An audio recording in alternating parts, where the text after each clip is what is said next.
Hi learners, welcome to my YouTube channel. So today let us see a small topic, the tips. This is the how to find out the solutions, like whether it has a one solution, no solution, or infinitely many solutions for the system of linear equations. Now let us see first what is the system of linear equations. So system of linear equations means actually it is two or more linear equations. So if two linear equations intersect, the point of intersection, that is called the solution to the system of equations.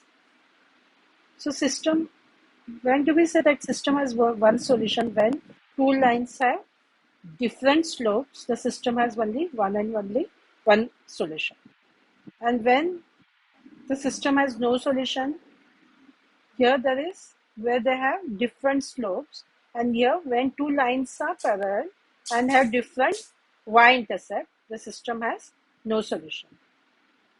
And one more thing here, this when the system has infinitely many solutions when two lines are parallel and the lines have the same y-intercept. So now let us see with the now see here from the standard form for the system of equation. This is the equation given where a1x plus b1y is equal to c1 and a2x plus b2y is equal to c2. So from this one, if it is a1 by a2 is not equal to b1 by b2, that means there is only one solution. And if a1 by a2 is equal to b1 by b2, but it is not equal to c1 by c2, from this equation, this can be in place of a1, there will be any coefficient it can be. So there will be no solution. And if a1 by a2 is equal to b1 by b2 is equal to c1 by c2, then it will have infinitely many solutions. So these three things you have to remember, considering this equation. This is the general form. So now from here, from slope intercept form, when can we say that there is one solution, no solution, and infinitely many solution? So this is the slope point intercept form, that is y is equal to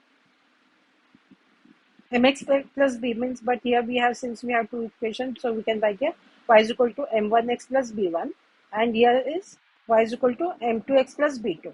So here if it is m1 is not equal to m2 means that will be only one solution, and if m1 is equal to m2 and b1 is not equal to b2 means it will be no solution, and if m1 is equal to m2 and b1 is equal to b2, then there will be infinitely many solutions.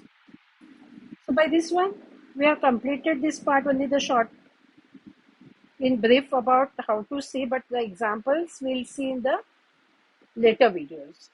So